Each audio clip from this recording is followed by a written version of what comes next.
So what I'm doing, you see, I'm keeping the shapes I'm putting down pretty simple, but I am being pretty careful about the line those shapes follow.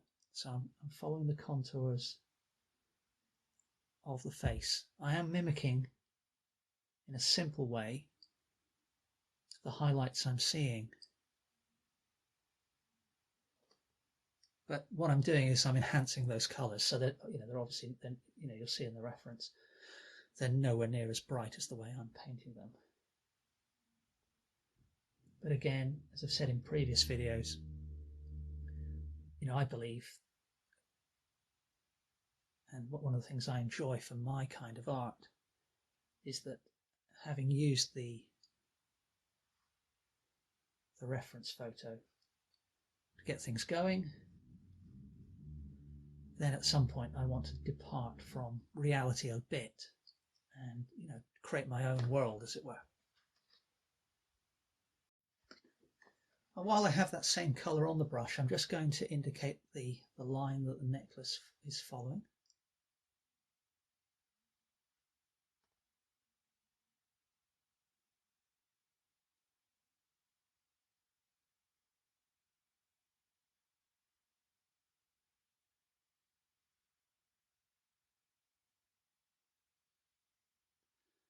And I'll come back and do a little bit more work on that later.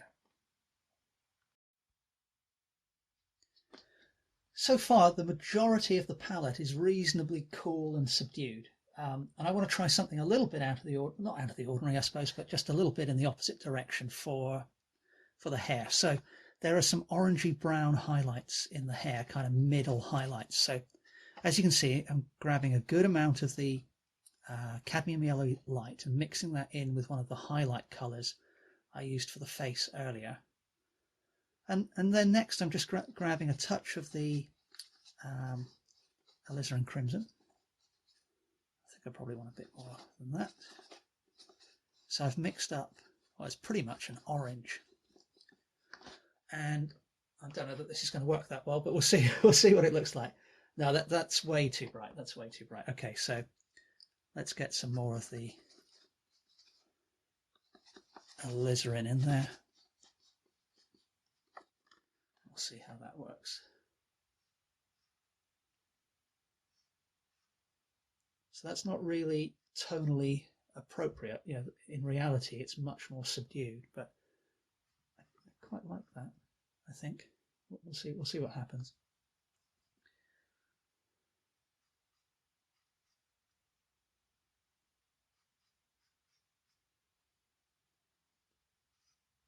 Now, one of the things this is doing, I hope, is making the shadows look a bit darker than they appear at the moment.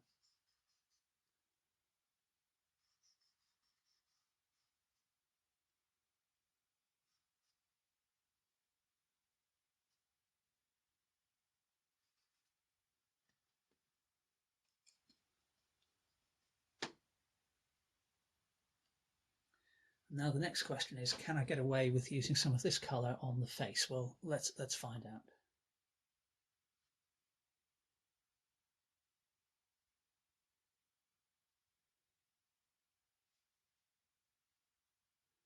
Now the shadows in this region are actually much closer to a greeny brown than what I'm doing. But again, I enjoy, I think the warm that I'm putting down now against the cooler shadow, I'm hoping that's going to work well for the painting. I think the shadow under the nose as well here. A little bit in there. A bit here above the left nostril. And then here on the left cheek as well.